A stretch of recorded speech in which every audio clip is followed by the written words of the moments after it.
Hello friends, आप सबका स्वागत है आपके अपने यूट्यूब चैनल जीएसआर स्टडी में।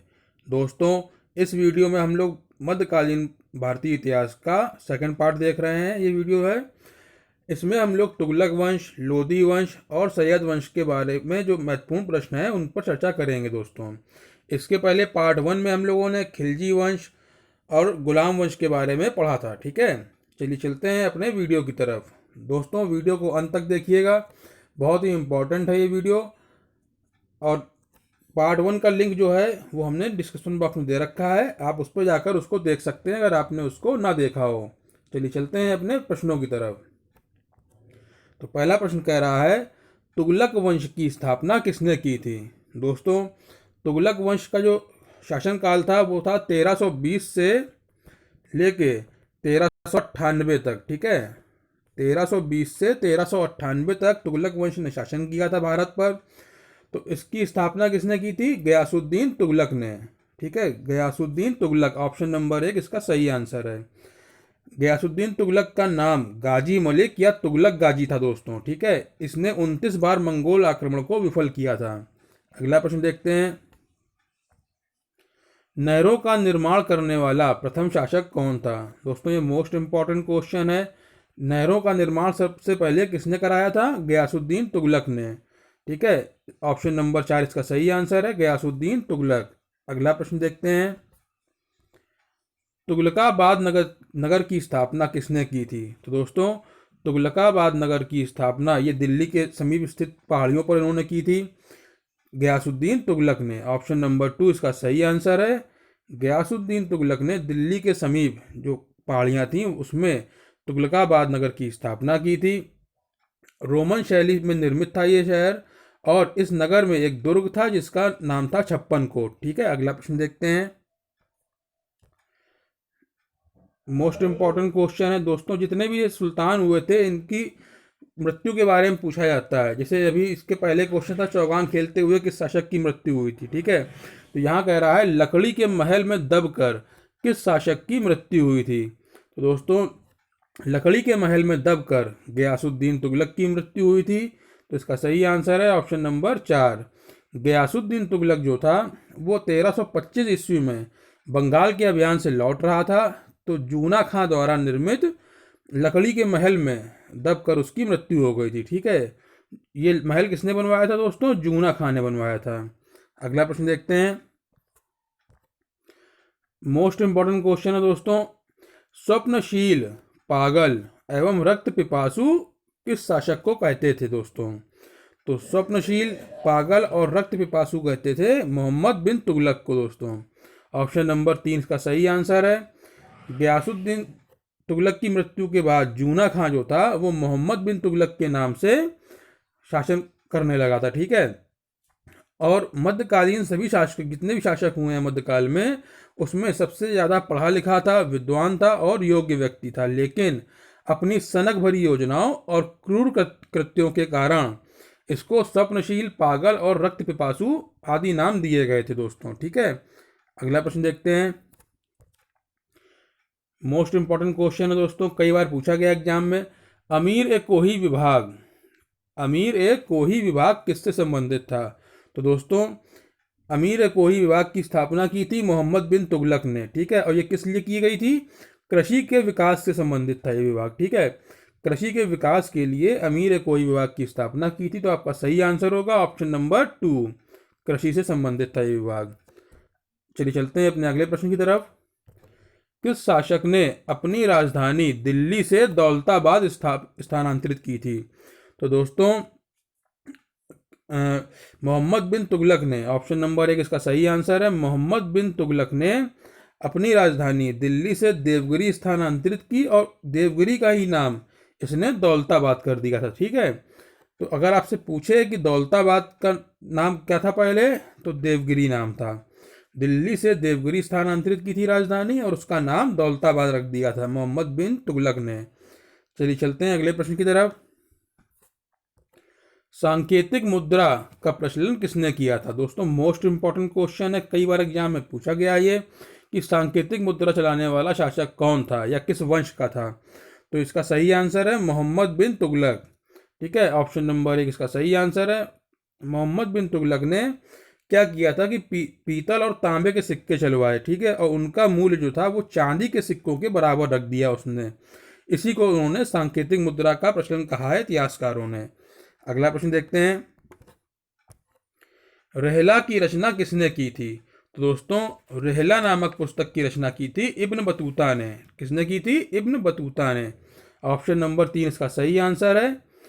इब्न बतूता जो था एक अफ्रीकी यात्री था जो कि मोरक्को से आया था, ठीक है। ये भी एग्जाम में पूछा जाता है दोस्तों कि रहला की रचना किसने की थी? इब्न बतूता ने। और ये कहाँ से आए थे? तो ये एक अफ्रीकी यात्री थे और मोरक्को से आए थे 1333 में, ठीक है।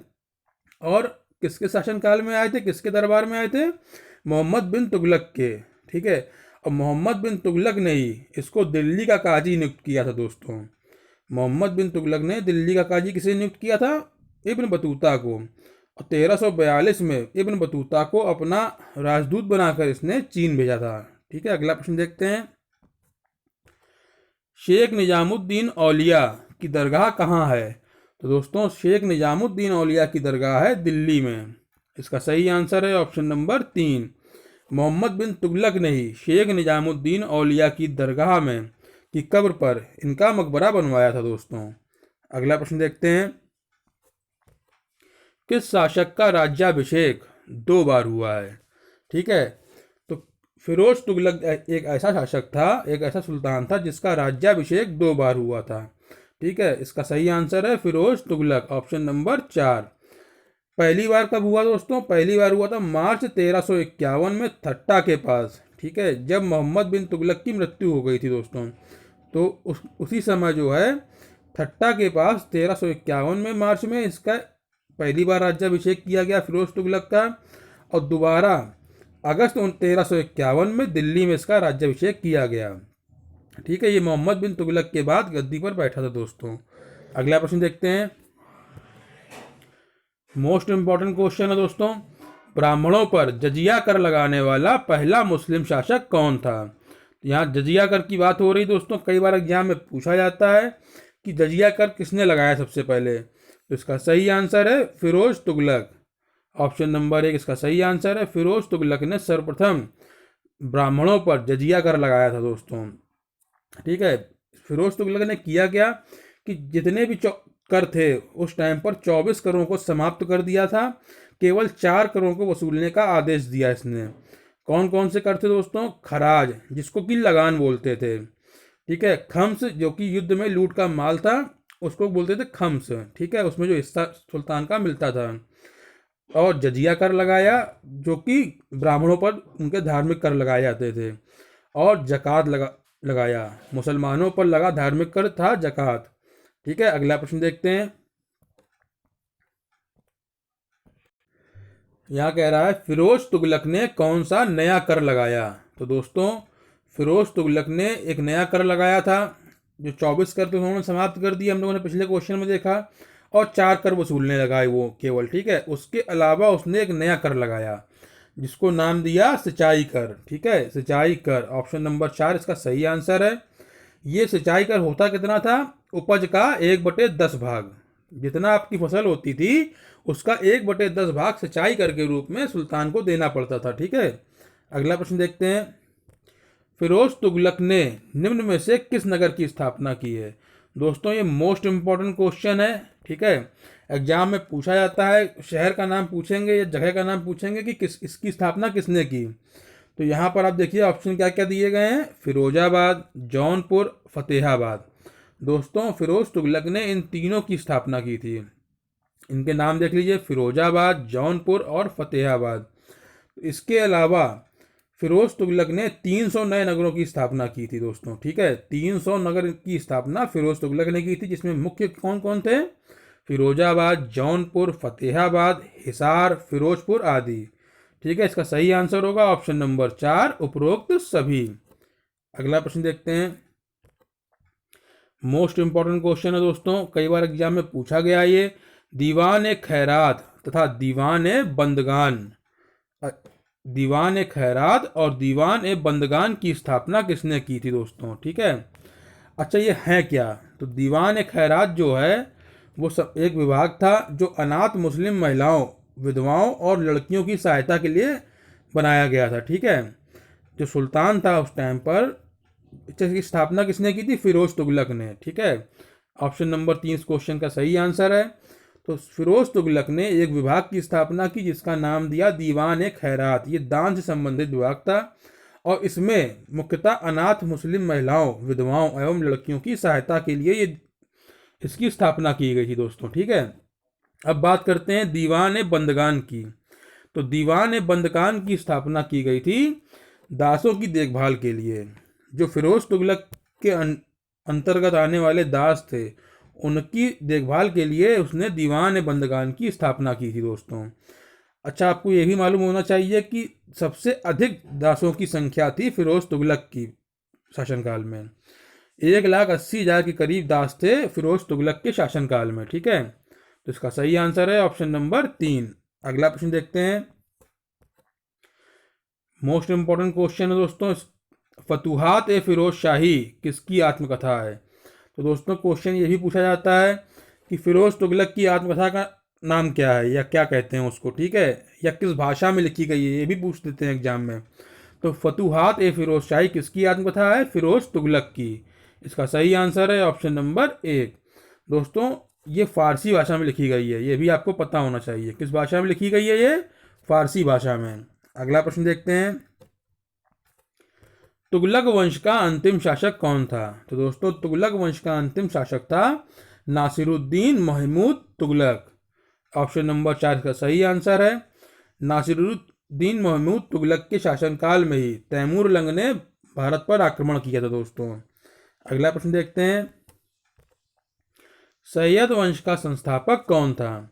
तो सैयद वंश का संस्थापक था दोस्तों खिज्र खां। ठीक है, इसका सही आंसर है ऑप्शन नंबर 2। खिज्र खां ने सुल्तान की उपाधि धारण नहीं करी थी, इसने रैयत ए आला की उपाधि धारण की और ये तैमूर लंग का सेनापति था दोस्तों। ठीक है, ये किसका सेनापति था? तैमूर लंग का। और इसने कौन सी उपाधि धारण करी थी? रैयत ए आला। ठीक है, रैयत ए आला उपाधि धारण की थी इसने, ये आपको पता होना चाहिए फ्रेंड्स। अगला प्रश्न देखते हैं,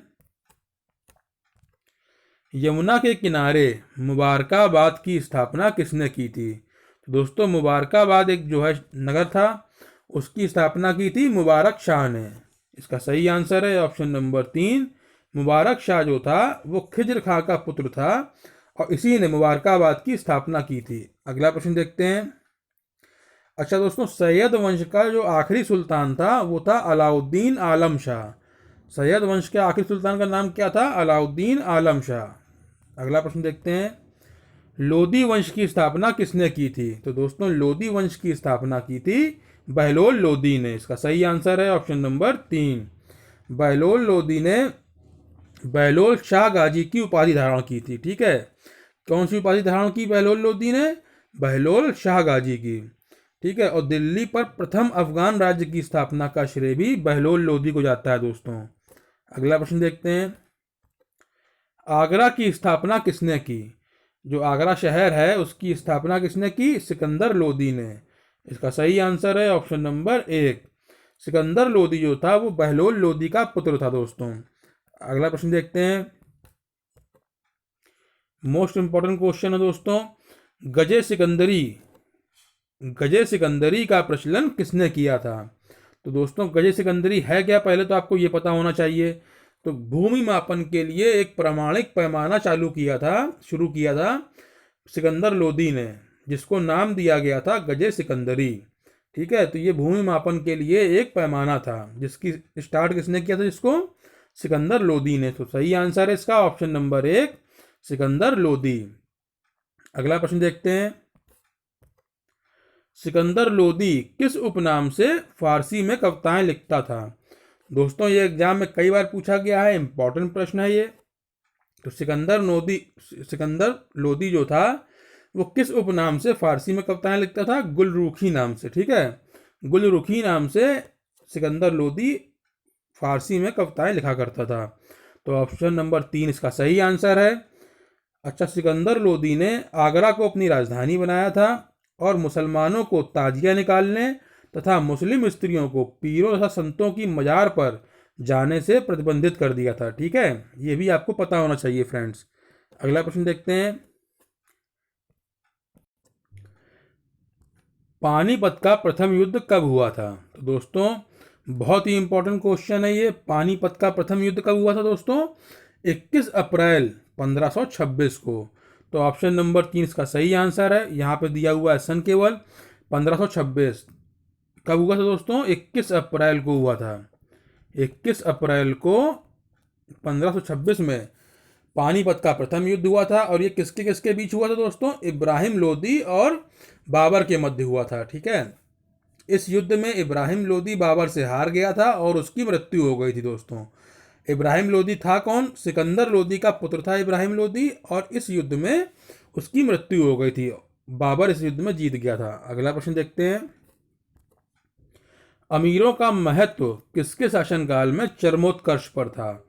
जो अमीर थे वहाँ के सुल्तान के शासनकाल के अंतर्गत, उनका महत्व किसके शासनकाल में सर्वाधिक था? यहाँ पे ये पूछा जा रहा है क्वेश्चन में। तो लोदी वंश के समय अमीरों का महत्व चरमोत्कर्ष पर था। तो इसका सही आंसर है ऑप्शन नंबर 3, लोदी वंश। अगला प्रश्न देखते हैं, सल्तनत काल में मंत्री परिषद को क्या कहते थे? तो दोस्तों जो मंत्री परिषद होती थी उसको सल्तनत काल में कहा जाता था मजलिस ए खलवत। ठीक है, मजलिस ए खलवत। ऑप्शन नंबर 1 इसका सही आंसर है। अच्छा, ये जो मजलिस ए खलवत कहते थे मंत्री परिषद को, इसकी बैठक जहां पर होती थी जिस जगह पर, उसको कहते थे मजलिस ए खास। ठीक है, ये भी आपको पता होना चाहिए दोस्तों। अगला प्रश्न देखते हैं, दीवान ए मुस्त खराज की स्थापना किसने की थी? तो दोस्तों दीवान ए मुस्त खराज की स्थापना की थी अलाउद्दीन खिलजी ने। ठीक है, इसका सही आंसर है ऑप्शन नंबर 2, अलाउद्दीन खिलजी ने दीवान ए मुस्त खराज की स्थापना की थी, जिसको हम लोग वित्त विभाग भी कहते थे। ठीक है, वित्त विभाग के नाम से भी जानते थे उसको। और कोषाध्यक्ष जो होता था उसको खजीन कहा जाता था दोस्तों, ये भी आपको पता होना चाहिए। अगला प्रश्न देखते हैं, दीवान ए अर्ज की स्थापना किसने की थी? तो दोस्तों दीवान ए अर्ज जो था वो सैन्य विभाग को दीवान ए अर्ज का नाम दिया गया था, यानी सैन्य विभाग को ही दीवान ए अर्ज कहते थे, और इसकी स्थापना की थी बलबन ने। ऑप्शन नंबर 1 इसका सही आंसर है। अगला प्रश्न देखते हैं, मोस्ट इंपॉर्टेंट क्वेश्चन है दोस्तों एकता प्रथा के बारे में। इसके पहले पार्ट में हम लोगों ने पढ़ा था कि एकता प्रथा का प्रारंभ किसने किया था? इल्तुतमिश ने। ठीक है, और यहाँ पे कह रहा है एकता प्रथा किसने समाप्त की थी? जो इल्तुतमिश ने एकता प्रथा का प्रारंभ किया था उसको समाप्त किसने किया था दोस्तों? तो अलाउद्दीन खिलजी ने। ठीक है, अलाउद्दीन खिलजी ने एकता प्रथा को समाप्त कर दिया था दोस्तों। इसका सही आंसर है ऑप्शन नंबर 2।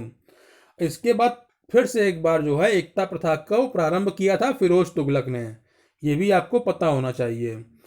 इल्तुतमिश ने सबसे पहले एकता प्रथा प्रारंभ करी, फिर उसको खत्म किया अलाउद्दीन खिलजी ने, और उसके बाद फिर से उसको शुरू किया फिरोज तुगलक ने। अगला प्रश्न देखते हैं,